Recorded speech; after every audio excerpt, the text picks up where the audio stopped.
Hooked so many people on meth. Ow!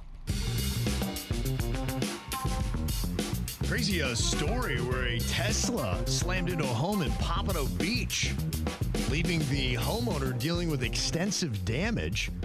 The homeowner said that they're grateful that nobody inside was hurt, but now they're hoping the people seen running from the scene will come forward. And it was all caught on home surveillance video as the Tesla plowed right into the garage of this home in Pompano. Fam, I'm stuck, fam. You ain't hurt, is it? Fam, this took control by itself, fam. Ain't you hurt? Oh, no, fam. I'm stuck, fam. Okay, I'm gonna try to help you, bro. We heard a loud noise like a bomb. But if the cars and the other stuff was not there, they would have continued and came into my bedroom while I was sleeping, and it would have been a whole different story. The homeowner is left picking up pieces of her broken home now, but is hoping that the men in the video will be found. We did reach out to the Broward Sheriff's Office to get an update about the crash and whether or not anyone has been identified or located. Still waiting to hear back. Wow, that's so wild. I mean, this keeps happening. People driving cars into people's homes. You would think in your home you're safe from vehicles on the road, but not at all. You would think in your home you're safe. No. But yeah, you got to put like boulders in front of your house. Yeah, that's maybe that's crazy. Maybe that is what you got to start doing. I do see that sometimes because there's certain neighborhoods, especially by me in Tequesta, there's like turny, curvy roads. And some people do have like full boulders in front of their house. And you're like, wow, somebody probably almost drove into their house and they put that boulder there as a preventative measure. Yeah, I guess you got to. Well, it's not just Florida where people are squirrely. In Roy, Washington, a woman has been booked into jail for allegedly attacking her mom and a neighbor before leading police on a chase that ended in a head-on crash.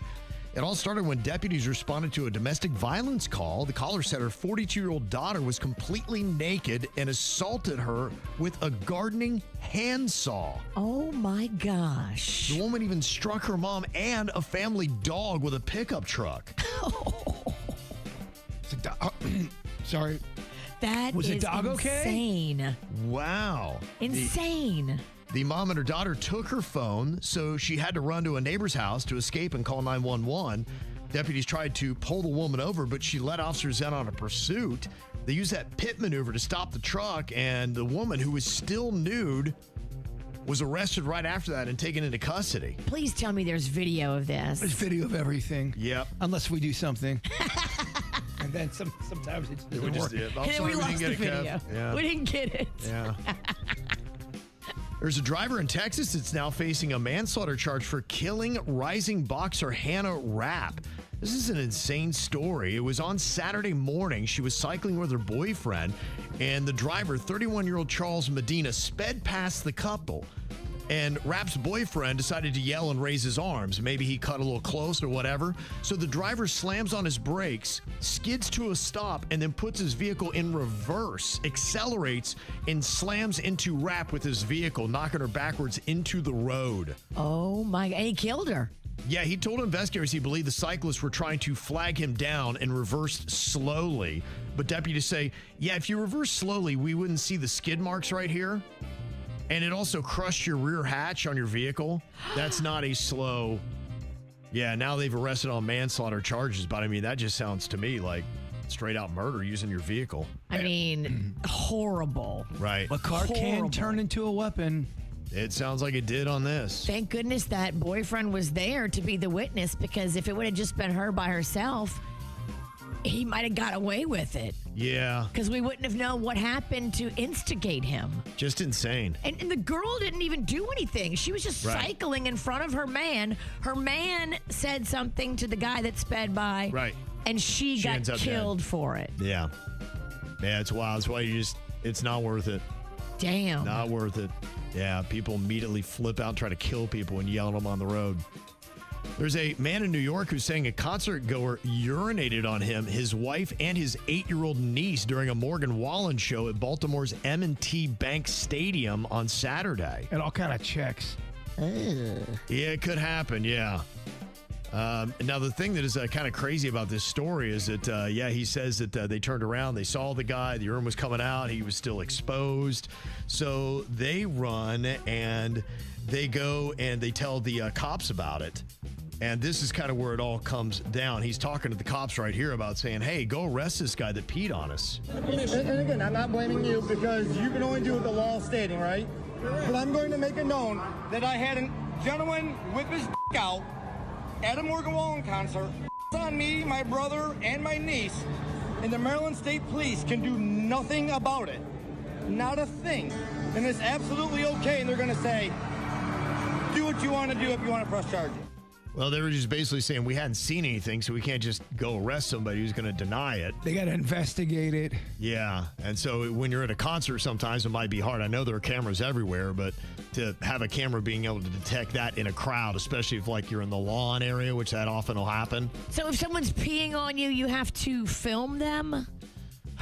Well, I think what they're saying is that they're like, how do we have any kind of proof? Like, we're going to arrest this guy, and it's going to be, you said that he did. He's going to say that he didn't. So yeah, they have to at least investigate, and that sometimes takes time. And people think you can just go up to a police officer and say, arrest that person. But then anybody could go up to a police officer and say that. They have to go then talk to the other party. They got to get their side of the story. They got to come to a conclusion. They got to talk to witnesses. If there was any witnesses that saw this guy peeing, that's what he needs. And they need to come forward right now and help this guy out. Now he's got his brother and they got the niece, so yeah, I would assume there's at least two.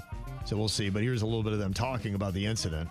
I literally feel something on my leg. My wife feels something on her leg. My niece is standing on the seats, instead of sitting on them. And my wife says, whatever that gentleman's doing is all over my leg. And at that point, I kind of seen him like bend over out of the corner of my eye. So I turned to look. He has his hanging completely out, and he's urinating all over the back of my seat, my wife's leg, my niece. And he's looking at me saying, it's good, bro, it's good. At that point, I kind of grabbed him, pushed him back, and said, what the are you doing? You're all over me. Ooh. I believe that guy. I do too. Yeah, I do that as guy's well. that guy's story is consistent. You can tell he's pissed off. And pissed on. And I can see this happening at any concert. Where I can too. Drinking and some outlaw goes out there. Right. We draw the line, though, at you've peed on the child.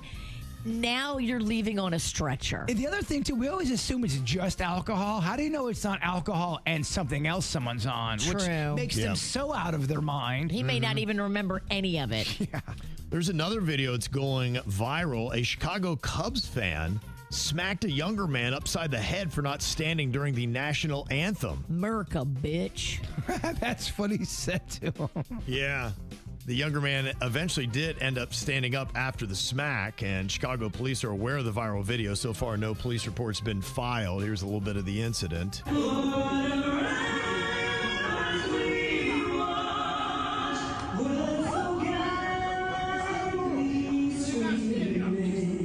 Stand up, you can hear him yelling at him and all that stuff. Now, I don't know. I mean, can you lay hands on somebody simply because they didn't stand for the national anthem? If that happened at the Moose Lodge, that kid would be leaving on a stretcher. That didn't stand up? Yes. But now the fight has taken over the national anthem. Everyone's looking at the fight. They're screaming they're while they're singing. So what's worse here? We kind of lost it anyway. Yeah, I would imagine that the law would say that you cannot put hands on somebody who does not stand for the anthem. You can't. You're not supposed to be violent. Yeah, but this is America. No, I get the emotion behind it, but I don't know if the courts are gonna. Then again, it depends on who the judge is. Exactly. This one could go either way. Yeah, definitely could. And this is a kind of a crazy story. There was a couple and their 3 sons who set out for a day of hiking, and they got caught up in a flash flood, and only the daughter, who's like, I don't think I'm going to go on the hike, survived. Oh, my gosh. Now she's the sole survivor of her family. Is this those Texas? This was in southern Utah on Friday. So a lot of the country's got some pretty extreme weather. We've been really blessed here. Now, I guess we got drought issues. We're not getting any rain whatsoever. But, you got that possible Hurricane Bertha that's happening in the Gulf. And then you've got all the flooding in Texas. You got it in Utah. You got it in the Midwest. It's just crazy. Yeah, because there is some bad rain going on, too. Because I just read something where it's the hottest, but there's also rain coming. It's a lot. New York City, there was pictures that were like, what the hell? Yeah. Cascading water into the subway stations. Like, flooding. This one lady got off a bus and literally got swept away. It's crazy. It was crazy video out of New York City. Is she okay? I don't know. I didn't see the end of it. Yeah. Summertime's getting wild. It really is. And honestly, being up north, I don't know if it's any better than being here in South Florida. I know it's hot. It's crazy, but, you know. We were in New York. It was hotter in New York than it was in Florida. Yeah. How's that fair? Yeah. You think that too, Kev? It was hotter in New York? It didn't have the humidity, but it was just, you would be standing there and you'd be sweating. It felt like you were in South Florida. It was 108 index, it said. With hot flashes? With hot flashes. Not good. It's not good. Didn't feel fair because you go up north to escape the heat. Yeah, exactly. And you definitely did not.